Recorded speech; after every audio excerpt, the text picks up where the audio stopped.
the biggest lesson here is that experience is one of the most valuable things you can get, learning from other people's experience, because one day you're gonna drink a little too much and you're gonna make a mistake. Celebrate too much and you're gonna make a mistake. You're gonna get comfortable, you're gonna make a mistake. Probably the biggest mistake I made was actually selling that portfolio, because today it's probably worth, because I thought that I wanted to be wealthy. There's a saying where it says that stupid people learn from their own mistakes and smart people learn from other people's mistakes. But I still think that you have to make little mistakes, because there's no way of being the perfect person that just learns from everybody's mistakes and you never make a mistake. Mark here, sitting on Albert's balcony, my friend here, and we are at his new home. And we're going to talk about a bunch of things, some controversial things. It's kind of a freestyle podcast where Albert is hosting, I'm hosting. We're going to ask each other a bunch of questions. If there's something that, Albert, you don't want to answer, just say pass. But as you know, I'm an open book. We're friends. And when I give my friendship to somebody, I don't give it with any strings. So when I consider somebody my friend, and I only have a very few of them, I want them to know everything, and I'm completely an open book. And anything that you feel like talking about, let's do it. Yeah, so I'm the same way. Like, I don't have anything to hide. I like sharing my life story, my experiences, because I feel it's phenomenal. that helps people. So like anything that people want to ask me, what I want to start this podcast with is like I was talking earlier before we started about how we have our guys here helping us record and everything, and they're kids and they're young adults, but they're like kids. What I mean by that is they're in their early 20s and they're entering that adult stage where they make a decision whether they want to get a job, or maybe one day they want to invest, or they want to start a business. But what people don't realize is when you get into business, then you get into other challenges. Yep. So they're in that stage. I'm at the 40 stage. So 42 years old, and I've been through business problems where, I had problems with betrayals, with lawsuits, with tax problems. Everything you can imagine, and then you are at a stage where you're in your 60s, and 65, yeah, and you've been through the problems that they've been through, I've been through, and now you're at that stage. Now, one thing that most people like to talk about is they like to attack people on the mistakes they made, on the problems they have, and they just focus on attacking on the negativity, but they don't realize like that's part of growth. And then they don't focus on the things you are doing right.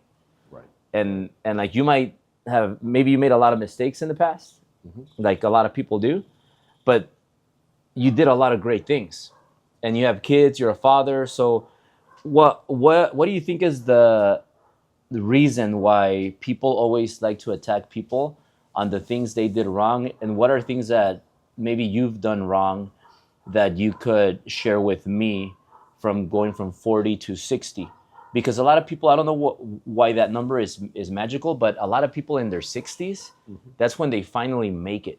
And I'll give you an example. For example, we have Grant Cardone that we both know, and he made a lot of mistakes in the past. He was into drugs and things happened to him, and now he seems to be at a good place. He's in his 60s. I have another person that's worth 30 billion, more or less, and he has a mortgage company, Dan Gilbert. So Dan Gilbert and Rocket Mortgage, he founded Rocket Mortgage, but he went through a lot of stuff, and he's in his 60s. He had like 3 heart attacks. Really? He was paralyzed for like a year and a half. He's gone through so many things in life. Health issues? Yeah. But he founded his company in 1995, around that year.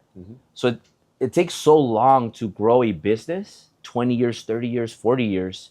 And then it takes you till you're in your 60s, and you have to make so many mistakes. And sometimes you almost die, and you get all these things that happen, like 3 heart attacks.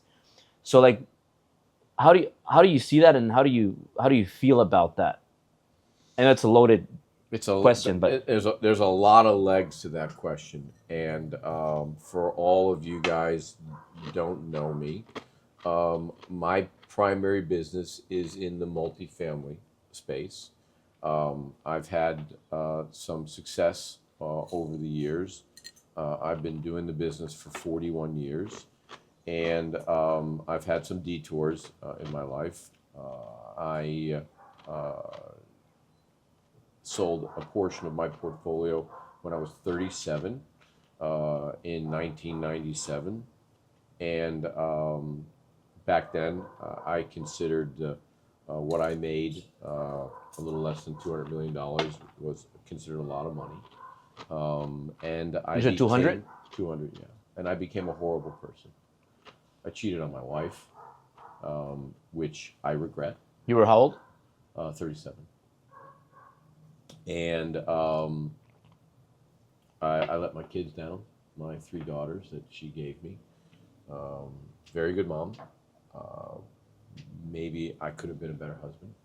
And I got sidetracked, and I allowed myself to live what I would consider not a truly moral lifestyle.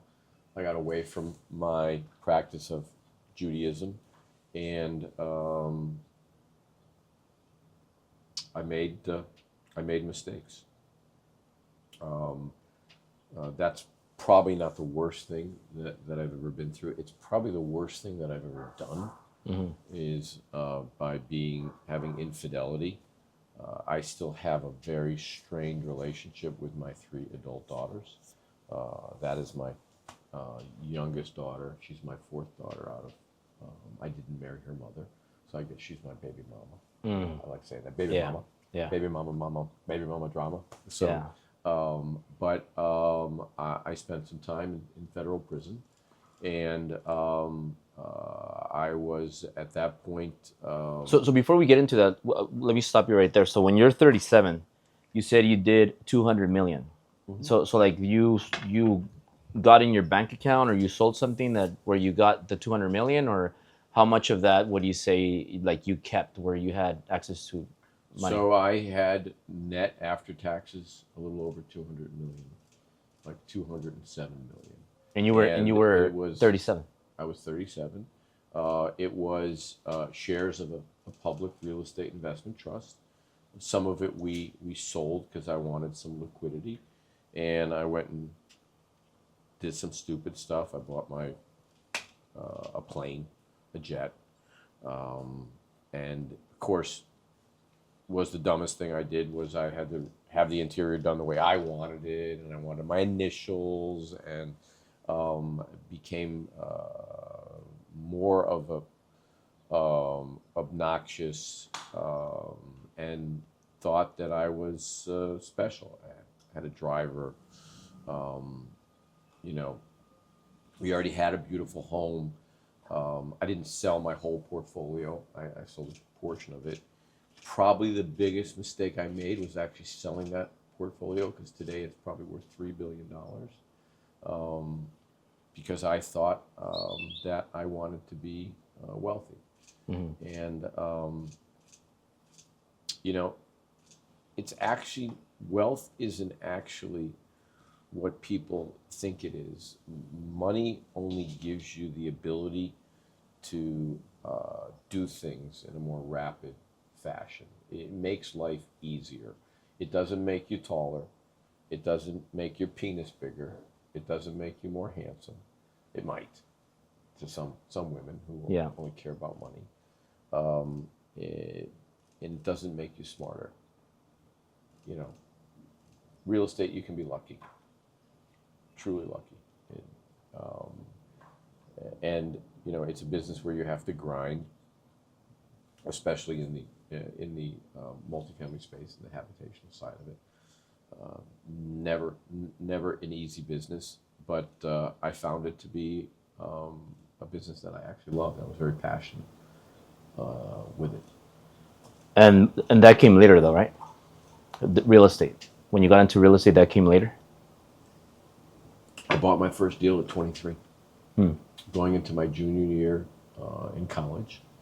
I bought a little 3-family house and was able to clean it up, rent it to the students of a college. It was next to a college, and have the parents guarantee the lease.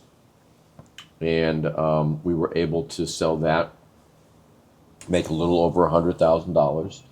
And then it was the first time I had actually bought something, sold it, and did a 1031. And I exchanged it, and I bought 2 bank-owned deals right around the corner, 2 brick 6 units side by side. And I kept buying in that neighborhood and applying the same principles. And when I graduated, I had 58 units when I graduated college. And I never really looked back.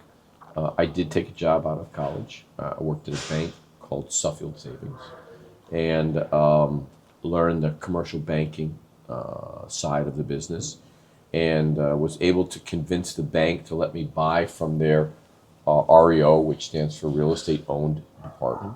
Yeah. And I was also able to get them to finance deals for me. And it helped me build a portfolio super fast. And when you have deals that are RMS, you do pretty well. When you buy right, you make money. When you overpay, you lose money. Yeah. So you started buying properties at 21, and then you bought 23. 23. You bought more properties, and then when you're 37, you have that that time in life where you get the 200 million. Yep. Mm-hmm. But when you got that, you still had how many units did you have, more or less? We were about 11,000 units in total. So we sold 7,700 units to a company out of Denver. And that's how you got the 200 million. And it's funny because when the time came, I thought that I was going to take my capital and I was going to invest it with other developers. That didn't work out too well. Yeah. And I actually did 4 deals and took the deals right back from the developers, finished them, and started to grow again. And I bought units in 13 different states and built up a pretty big portfolio. So you're in a good place in life at 37. You get that big payday, and you sell some of the real estate. So like how do you mess that up? Like what happened? Ego, vanity. So what happened exactly? Like what mistakes did you do so that all that happens, and then how do you end up like in trouble legally? Well, Did that happen right after that, or no, years later. So was it a process of you kind of messing it up? It was a process of overreaching. It was a process of allowing my ego to get the better of me because I wanted to be more than I actually had the capabilities of being. And it's funny because now, which it's, if you think of it, at 37, and so today it's 28 years later, I found actually something that I'm truly passionate about besides the multifamily space. I found that being able to teach another person so that they can actually learn what I do and change their life path is the greatest, for me, reward. And I didn't really know that I could actually teach. I didn't really know that the principles of what I did were so simple, they were actually easy for people to replicate. And, I always say that the real estate is not that hard. Now, you know the business as well as I do. You're on the sales side, you're on the coaching side, you're on the mortgage side, so you know the business. A good transaction is always going to be a good deal. And it's funny because one of my my students in our multifamily space just sent me a deal in New York City.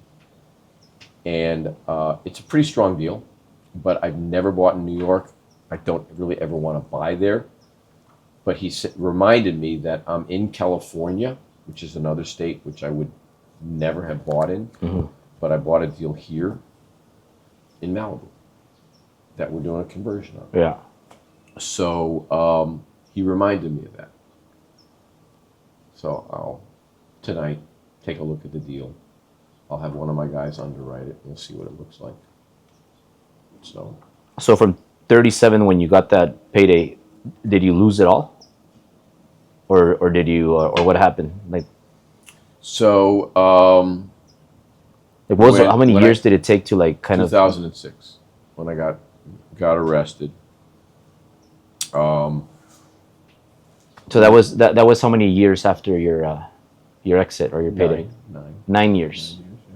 So like in those 9 years, did you just start going like down little by little? No, I started growing again. Till when? We bought till I got arrested. We had 15,000 units when I got arrested. About 1,200 employees. We're in 13 different states. So what happened? Why'd you get arrested? A little short story, the long story, the factual story is I gave somebody a job to do the sales training and the motivating in our Great Neck office. I got the great idea that I was no longer going to use institutional equity and I was going to raise the equity myself. So I opened up my own broker-dealer and we started to raise the money in our office in Great Neck. And we hired this young man. He's since passed away from pancreatic cancer about a month ago. His name was Irving. And he had the dubious reputation of being the number 4 guy at a company called Stratton Oakmont. Now, that may not mean anything to a lot of people, but they made a movie about it. It sounds like like Jordan Belfort? Yes, this was Jordan Belfort's company. And Jordan Belfort's partner was a guy named Danny Porsche. You know Jordan? I have never met Jordan. I only know stories that from Irv that told me about Jordan. I think Jordan could probably sell ice to an Eskimo. Irv was the same way. And we gave him a job. And he did his job very, very well. I think first year his bonus was a new Beamer convertible. I think it was 05, and a nice bonus check. And actually, I did his wedding with him in Vegas. Her mom was there at the wedding. She was pregnant with her. And everything he earned, he deserved. He never did anything wrong, but it was his past that brought the feds in to systematically come after me. And it was a very unpleasant experience. But this is a question you don't have to ask me because I'm going to answer it. I would not have changed the time that I went through this for anything because it made me a better person. It gave me the ability to have true empathy for people because I was pretty much a jerk. And it changed me. And it changed me for the good. And today I've been spending time working with someone who's very special, who works in the Trump administration. She is a woman, her name is Alice Johnson. She is the pardon czar. And I've been working with her to assist her to identify people that have been overly sentenced or deserve to be released early. And, for me, it's a blessing. So it gives me the opportunity to actually change somebody else's life. And in the teaching, it gives me the opportunity to also change someone's life. That's a lot easier. So you were about around 45 when you went I was in, 40. I was just. It was March, so my birthday's in May, so I was almost 46. and how long did that take? It took a long time. So you were in there for like years. It took a long time. Yeah. Yeah. So And they, when you came out, you were you like at zero and had to start again, or I was homeless. really? I don't talk about it a lot. I got picked up at the prison by a gentleman who was befriended me, and his wife befriended me, and he happens to be worth several $billions, and we became friends. And they picked me up. When we're done, I'll show you a video. So I still have it on my phone. And he's never left my side. Not in the real estate space. He's in the technology space, and he's truly an amazing gentleman. And he asked me when I got out, and he there was no question. He said, I said, I have nowhere to go. He said, yeah, you do.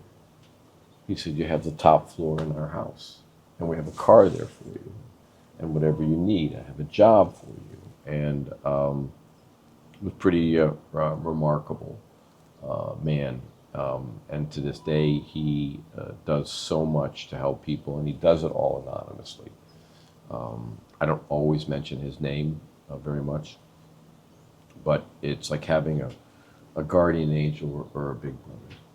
And I mean, they funded appeal after appeal until we actually won our COA, which is a really hard thing to win in the Second Circuit.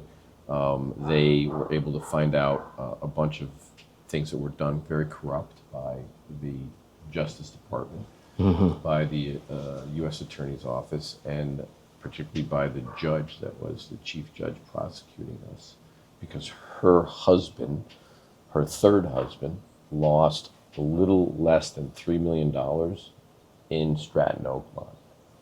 And we were able to get an affidavit from the broker that actually was the broker. And we were also able to get an affidavit from the FBI analyst who refused to testify, and they made her disappear. And our private investigator, it took about 2 years, they actually found her and got an affidavit from her. And it's one of those stories that I think would be a great book. And I actually am writing a book with a gentleman named Robert G. Allen. He's the one that started the whole real estate craze back in the 80s. He wrote a book called Nothing Down. And we talk about a little bit about my experience, whether it was fighting for my life or being stabbed, or, teaching men and becoming an advocate for anyone that wanted to change their life. So while you were like taken away in jail, did you have communication with your daughters? So I did through the phone and through mail. So Isabella's mother brought her to visit me multiple times prior to us kind of disconnecting, because they threatened her with deportation because she was Polish, and she was not a citizen. She was in the process of getting her citizenship, and we are actually about 6 months away from our marriage. We were getting married in September. So we had a beautiful wedding planned. So when this happened, you had all your daughters already? Yeah. Yeah. Yeah. I had an amazing relationship with all of them. I would fly back and forth from Connecticut to Miami. I had my home in Miami. I had my home in Connecticut. The girls, that's where their mom was from, so that's where they were, and I had to be in the same school district. I can remember, getting up early, making lunches, brown bagging it for the kids. Yeah. Whether it's going to soccer for Madison or dance for Carly or, the different playing, the kids' play dates and so forth. I liked hanging out with the moms. Yeah. It was fun being Mr. Mom. So, So when you get out, like how old are you? How do you get started again? How long does it take you to make money? I was actually able to make money pretty quickly. Um, I bought a deal, and I wasn't even sure I wanted to do any real estate. But it's funny because my friend Howard was like, he gave me the job, and I remember us coming to their house, and they lived next to the J.P. Morgan estate, and 2 houses away from a family named the Gramasians, who are in the retail space. They own Mall of America, the Edmonton Mall. They're religious Jews. Yeah. They actually own the one in New Jersey by the Meadowlands. I think it's called American Dream. And we would actually go there and pray. We would typically pray around the pool. It's right on the Hudson River. And we drive in, and his wife said to me, we got this car for you. And I said, the blue one or the red one? He said, no, the blue one. We know blue's your favorite color. And I said, but I don't have a driver's license. And she said, don't worry, it drives itself. Yeah. So I had to go through the process of getting my driver's license all over again, taking a test, taking the written test, taking the driving test. And one of my friends, Shimon, was very helpful. I remember when we went to go take the written test. Driving there, we got a flat tire. He never changed the tire before, so we changed it in a parking lot. Yeah. So, there's a thing about being old-fashioned and doing old-fashioned things. And what Howard did to convince me to go back into real estate was brilliant, because he's a brilliant man. You're not a multiple billionaire, multiple deals if you're not, tremendously bright like he is. Also very tenacious. He knew I wasn't sure about real estate, and he said to me, could you do me a favor? I'm like, how am I going to say no? My son has this property. We added some units to it, and there's some issues with getting the C of O. Yeah. Could you help me? So I went and looked at the property, and I analyzed it, and I told him, I said, well, we're going to need to hire a zoning attorney and an architect, and we're going to need to make these corrections. And he's like, well, how fast can we do this? I'm like, as fast as I can get the drawings and I can get them submitted. And then I need an expediter, so we're going to have to pay the expediter. And we fixed that property relatively quick, in about 5 weeks. It's a small building, but, in New York, 4 units is a fairly high value. And little by little, he's like, could you look at this building? And for somebody who hated real estate, he owns a lot of real estate. Mm-hmm. And one day we were walking back from Shabbos from Temple, and he said, what do you think you want to do? And I said, I think I actually want to go back into the real estate business. And he said, okay. He said, then tell me how much you need, and write a budget, and then tell me what you're going to do, write a business plan. And I said, okay. And I actually had a book where my friends still communicated with me that when I was in prison. And I started to reach out to some of my friends. And one of them said, wow, I'm really glad you called me. I said, I have this deal. And he said, yeah, he had this deal. And I said, well, tell me where it is. And it was in Texas. And he said, you could buy the GP and the LP interest. And I said, what's that going to cost? And I went back to Howard, and he said, okay. And asked me what I needed, and then, he said, let me sleep on it. He said the next day, he said, we'll split the deal 50-50. And I was able to buy a small portfolio, a little less than 400 apartments that had existing debt on it. And I was able to stabilize it very, very quickly and resell it. And I made a few bucks. And that gave me the ability to stand on my own. And then I started doing more deals. So it gave me the ability to build back a small portfolio. How many years did it take you to build something back, like to make a lot of money, where you were like, I'm back to making? We'll define a lot of money. My definition's different today. What do you define as a lot of money? It varies. Like when did you get back to making millions? Just a few million. That first deal. And then from there on, you just kept adding more properties, and I started buying more. Yep. So, just because you don't sell the property doesn't mean you don't get the benefit of owning it, or the increase in value, or the equity. It gives you the ability to buy more, and it gives you the ability to cash flow, and it gives you more status within the space. And then, because you're successful, because you have been successful in the past, and I'd say about 50% of the people that I did business with, people, lenders, and so forth, are willing to do business with me, pick up the phone.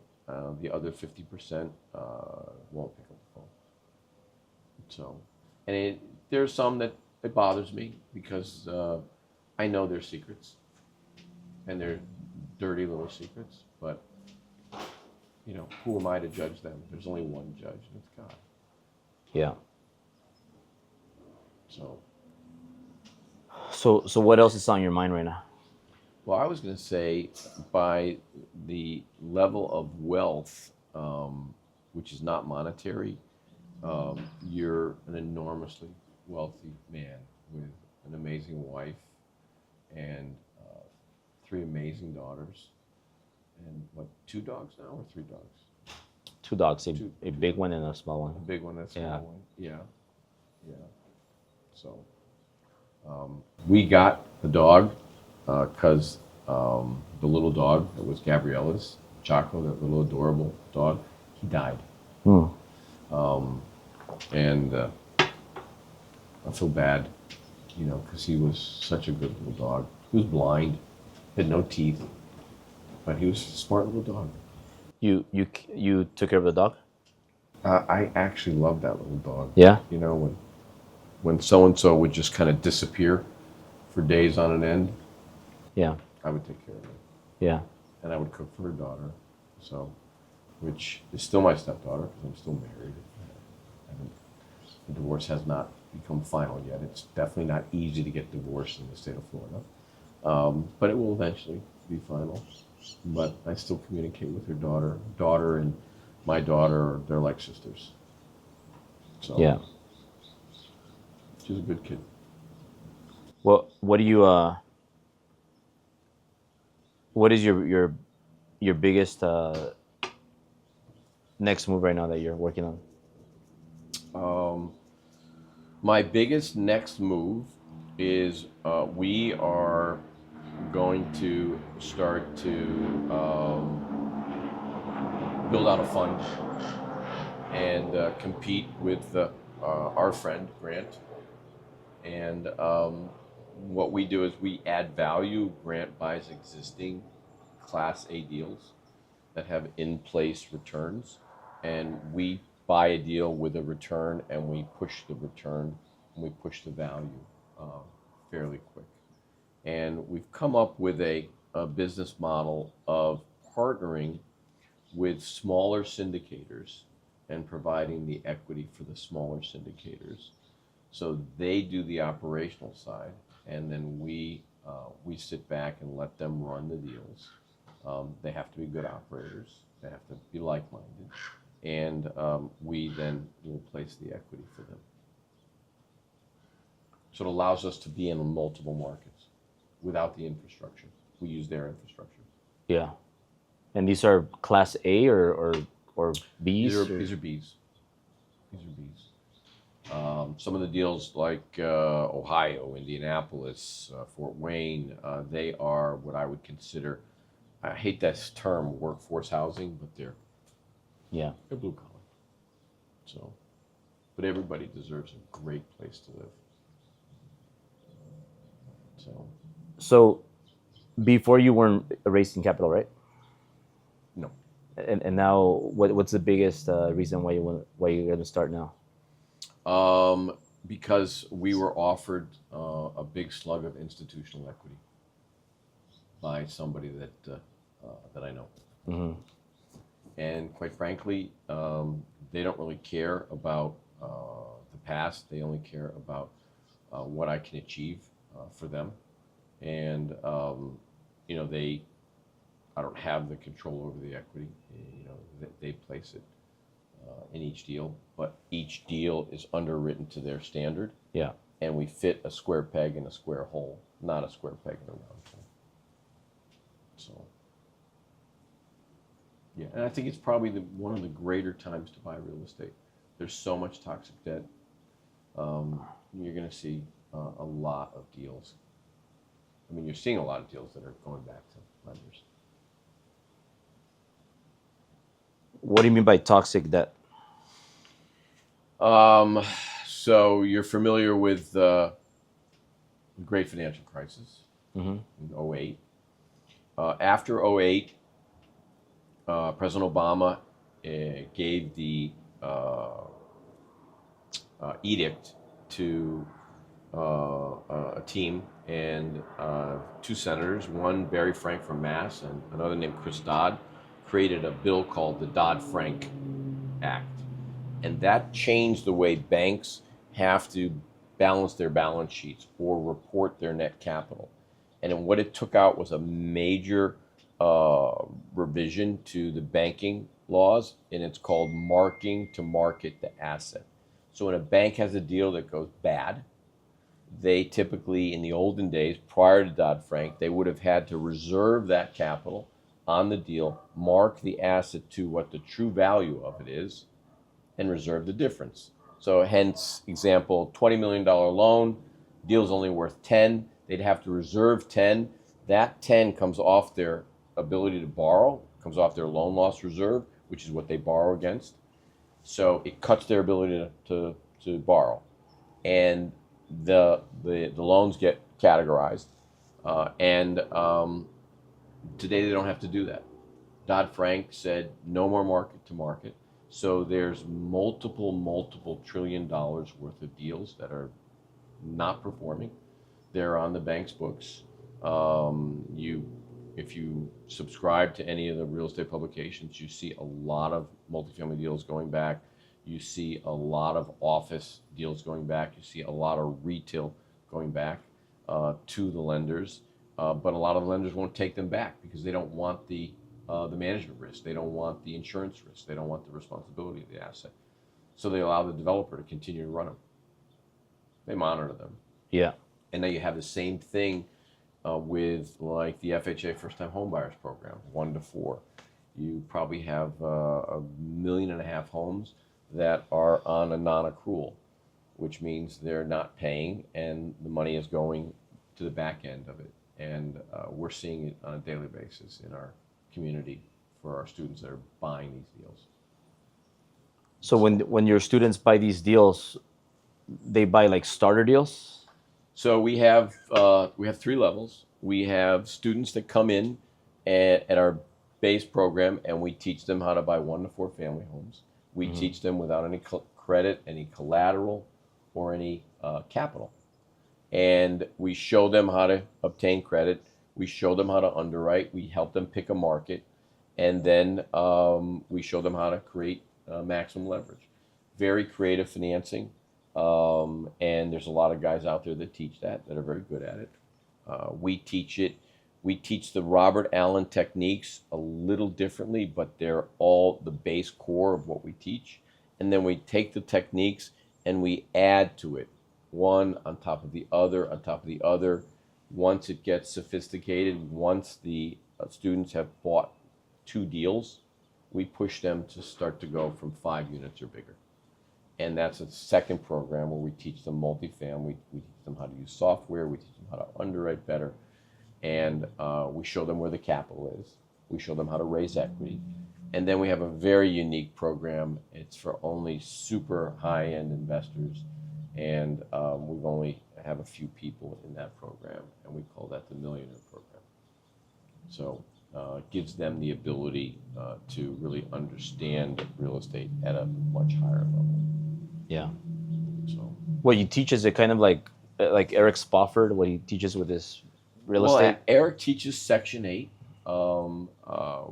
Is that good? It's similar. Yeah, Eric's good at what he does. I love the guy and I support him. He typically buys a deal, cleans it up, and then sells it to you turnkey. There are a lot of guys that do that.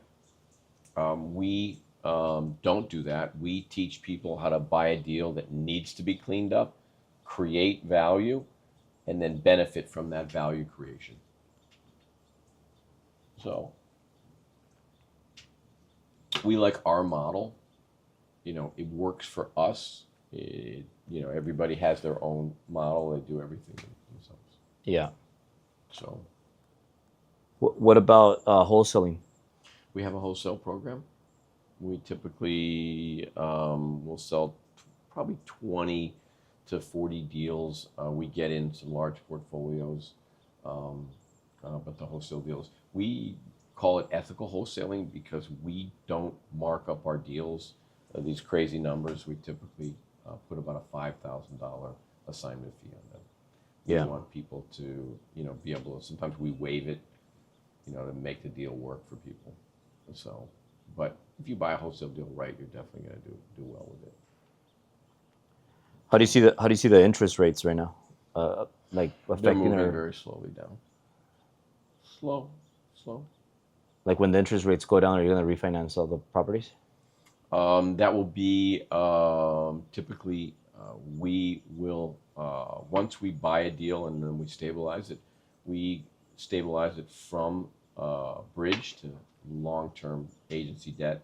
So our money is fairly inexpensive once it's stabilized. We take that equity and we go on to the next deal. Yeah. So I don't like to sell things. That was my biggest mistake. I shouldn't have sold this stuff in 1997. I should have kept it. But what about when you have a business and you have you want to grow the business and you pull money out of the business to buy properties? You don't think it affects the growth of your business? It kind of slows that down because you're buying more properties? I think you need to keep them independent. So our teaching side of the business or the Shapiro Capital is very different from our Shapiro Capital advisory side, where we buy deals. We keep them separate. So But you think you could do both? teach and buy.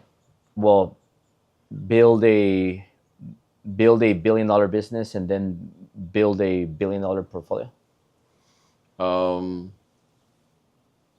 I haven't actually thought of it. I haven't really kept. It's like I have a friend that he has a $1 billion company, but he only focuses on that. And he's like, if I start doing other things, I'm gonna not be focused on my main business that I could build. Mm-hmm. And that's why I sold my properties. I had 18 properties, like multi-units, Mm-hmm. 4 units, 3 units, 4 units. But then as I grew the business, because we started our first mortgage, our first business was the Mortgage Guys, 2013. So it's taken a lot of resources to grow it and to be in business this long. So in the beginning, you think it's easy, you don't know what to expect, and then a few years in, you get your first lawsuit, and then you need to hire more people, and then you have other expenses. So like we had to sell our properties like one by one to get extra funds to grow the company and sometimes even survive. So if we didn't have the properties, we wouldn't been able to grow the business and survive. But if we kept focusing on buying properties, then we wouldn't be able to focus as well, I think, on the business. So it's like, Well, you've done very well in your business. Do you regret selling any of those properties? yeah. So that's why when you said that, like, that's one of my biggest regrets. I have a lot of regrets, but at the same time, I don't feel like the regrets, if that makes any sense, because you learn from it. For example, tough times, they make you better. They force you to become better. And when it's easy times, I think that's kind of like how I made mistakes. You made mistakes because it's easy times and you're making more money than ever. So then you just feel like you're unstoppable and you could just do whatever you want, get away with whatever you want, and you just get lazy. I don't know. You just take things for granted. So I think that's what gets me in trouble when everything is easier. But I learn more. Like sometimes I'm talking right with like with Sil, and we're talking about, man, if we only had the real estate, it would be worth, like, because we sold all the properties and the net was $2 million. Those $2 million, without those $2 million, we don't have a mortgage company for 12 years. We don't have a real estate brokerage for 11 years. We don't have Driven going on for 10 years. Amazing. We don't have an escrow company that's already going on year 5, I think, because we needed those $2 million. Right. However, if we would have kept the properties, those $2 million are probably worth like $10 million. Maybe more. But it's like one or the other. So why not start buying again? There's great deals everywhere. Yeah. Definitely. It's something that it's in the plan, but it's just that's why I asked you about business and real estate, because I look at people that buy real estate. Like, for example, you invest in real estate, Grant Cardone invests in real estate. Different ways of doing it, but I have my friend that's a billionaire, and he's like, I don't want to buy real estate. Real estate is I don't like it. It's the worst investment, and he doesn't say it like that, but he means like, I make so much money with just growing my company, and it's a global company, that I don't want to get distracted with real estate. So he's obviously doing something right, but there's also people that buy real estate that they're also really wealthy and they do it right. So like I just personally think that you could do both, but whatever you're the best at, whatever gives you the best return. It's like you with your. I'm very passionate. And that's also another thing. And it's super easy for me. Yeah. And it's doing it year after year and understanding it. What to do, what not to do. So for me, that's something I truly get a lot of pleasure out of. I wanna go over a few things before we wrap up. But on the passionate part, just a quick question: do you feel you have to be passionate about something to do good? I think it makes you it's a differentiator. I think passion allows you to push through those days where you're getting the shit beat out of you. Mm-hmm. It pushes you to get up consistently and grind. And most people don't have that ability to grind. They're lazy. Yeah. Most people don't realize that talent will, if talent doesn't work, then the consistency and the desire and the dedication will always outwork talent. Yeah, because there's a lot of people that are talented. They're very ambitious but lazy. Yeah. I forgot what the saying is, that hard work will always outshine great talent that doesn't work hard. Yeah. So So what about your weaknesses? So let's wrap it up with a few things here. Weaknesses. Like what are your vices, your weaknesses? Like I have a sweet tooth. It's terrible. yeah, but that's not a that's not a That's weakness. a weakness. Absolutely. I mean, you could Sugar's poison. yeah, but like I'm talking about bigger weaknesses. Um, Like drugs, woman, uh, I don't think I'm going to touch on that. drinking. I don't think I'm going to touch on that. I don't really drink. Um, I do love the opposite sex. But I have somebody that's become super special in my Right now? universe. Yeah. But you always like you're I feel like you like to be in love. Every time I see you, you're like well, Well, you're in love. yes. The last time you saw me, I was here with my wife of You a were whole 24 and you were days. fully in love. And you're right. You're right. But the person I fell in love with isn't the person that she was. Yeah. She was a very different person than she actually pretended to be. But how does somebody with your experience how come you don't catch that in a woman? Because you have a lot of experience. Was she that good and kind of She's very good. tricking? She's very good. Yeah. And the sex was good. She's good. She was good. She checked every single box.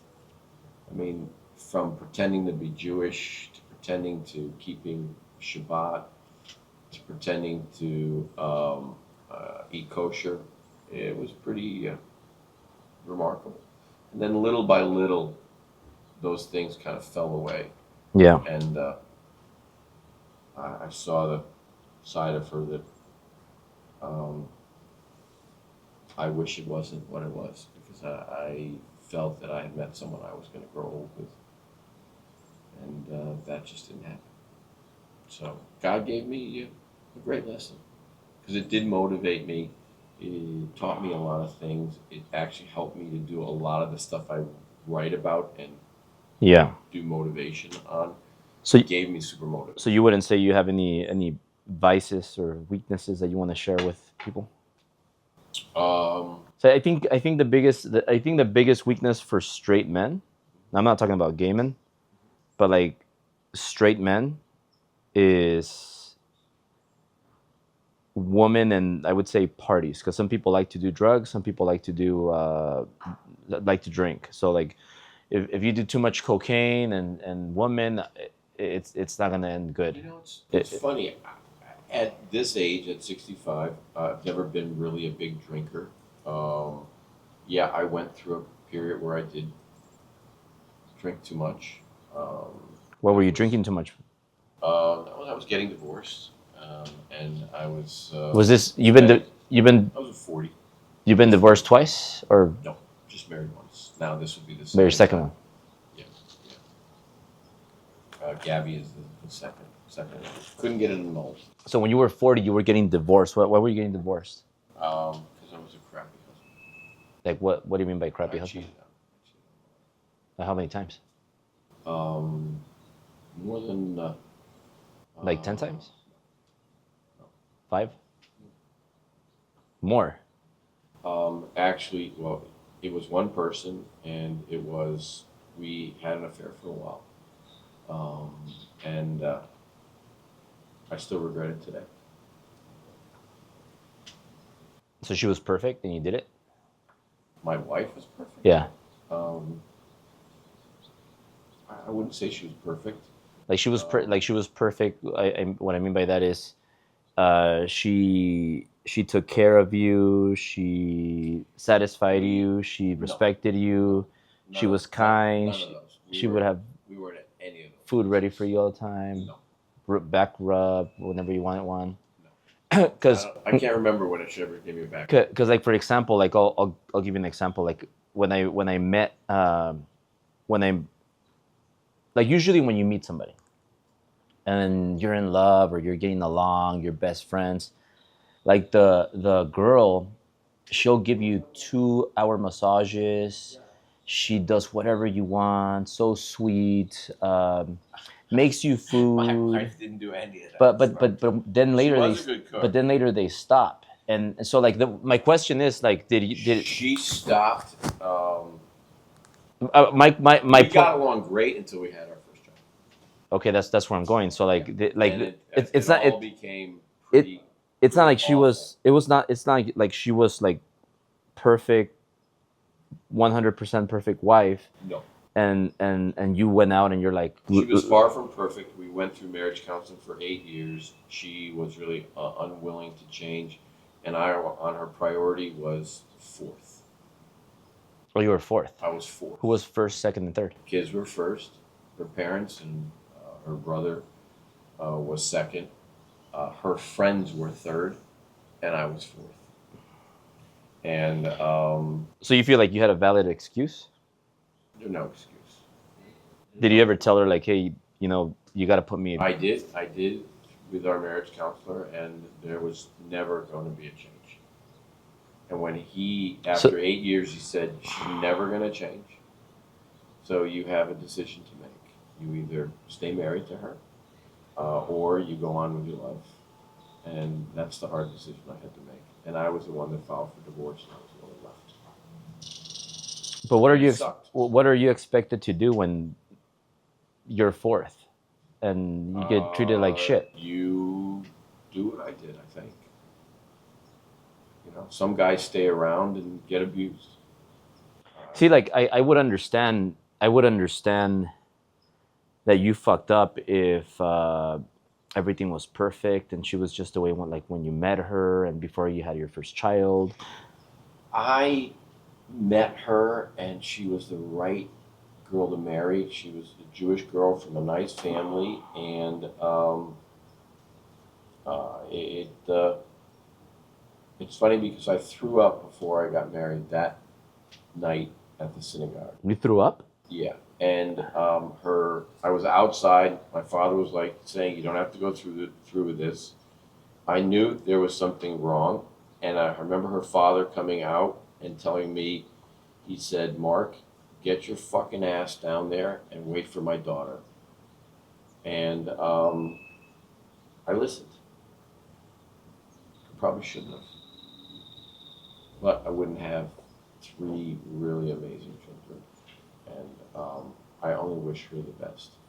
Do you guys get along now? No, we don't speak. No? So I wish we did. Yeah. Have you tried reaching out? It's not going to happen. It's not in the cards. So. Got it. So now you said you have a new girl or a new person. Yes, a new friend. Friend. Girlfriend. Call her girlfriend. Oh, girlfriend. We, She's probably watching us right now. we won't talk about it. So. She's amazing. Yeah. She's a grandma. She's amazing. I can barely get a game. You like experienced women. She's amazing. She knows a lot about a lot of things. She's super bright. She happens to be magnificent, beautiful, and one hell of a tennis player. And she's got the most amazing smile that lights up a room and the most amazing eyes. And, I'm blessed that I met her by accident, by chance. Yeah. How'd you meet her? I was doing a podcast on my friend's yacht, and we couldn't get the boat back to its dock, and the captain came to me after smoking cigars in the Bay of Miami and drinking tequila, and he said, "Look, I can't get back to where the boat needs to go to its slip, so I'm going to take you to 3 spots. Where would you like to go?" And he gave me 3 options. I picked one. And she was actually there having a glass of wine with her friend. And I chased after her. Christian actually was with me. She didn't give me her number.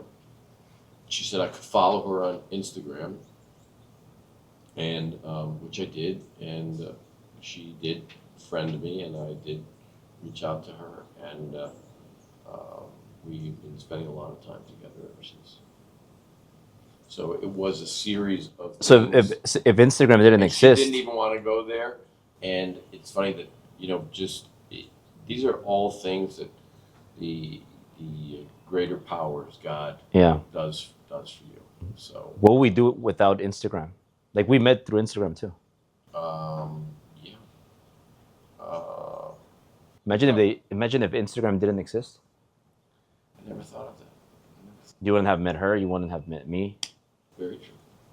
Very true. So, two blessings. You wouldn't have like Wouldn't have met Sil. business would have been the same. It would have not been the same because I see your personal brand. You've been growing it. So like you've been doing a lot of personal branding, and that has helped what you do, right? Your business. Yeah. I think it helps the people that we're trying to motivate. I didn't realize that I actually had a voice, and it's really a good feeling. Why do you do those videos when you're like talking shit about people? It's part of our technique. It's part of a way of gaining views. We've actually cut it down. We used to do a lot, and we cut it down. Now we're doing a lot of motivation.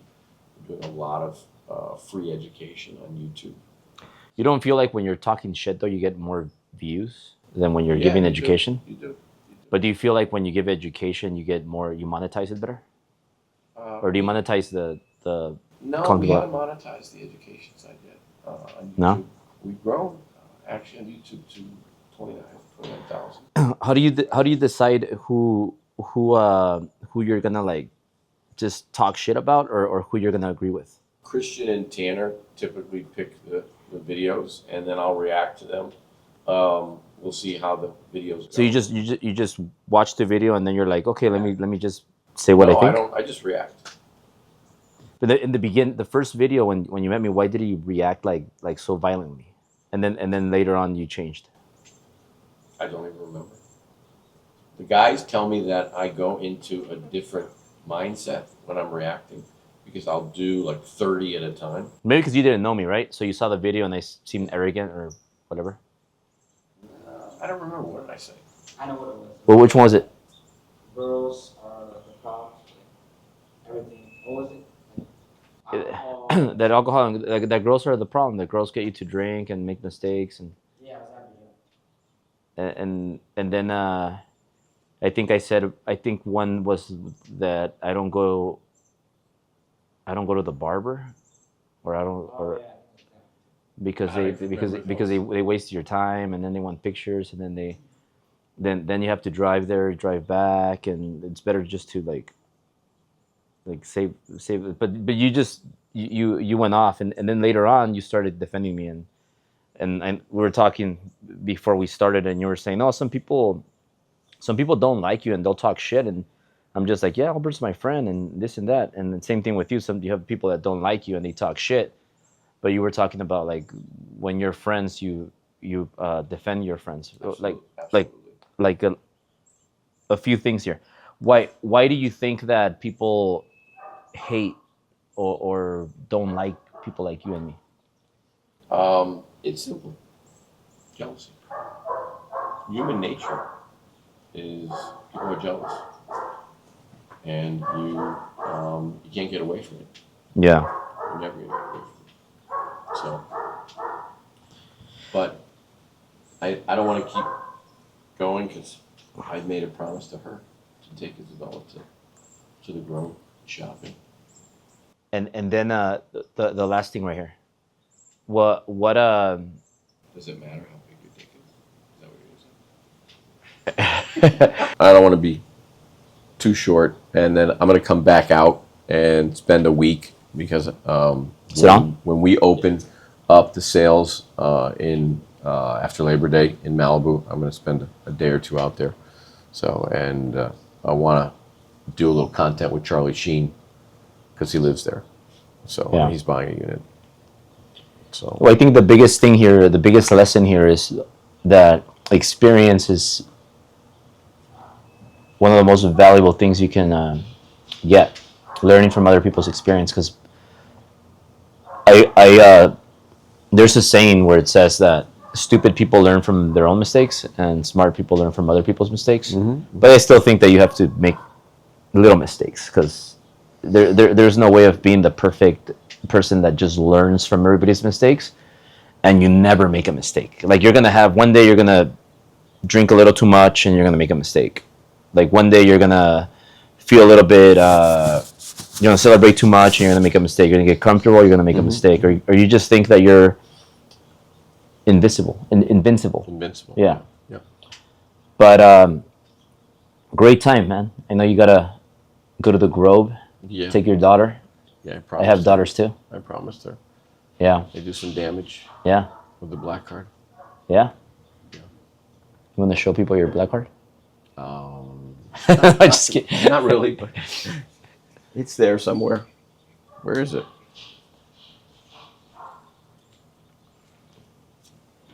There it is. It's good. It has no limit, but guess what? You got to pay it every month. So, Awesome. Well, Mark, amazing time, man. Amazing conversation. thank you, bro. See you soon. Thank you. Yeah. Yeah. Guys, we'll see you soon.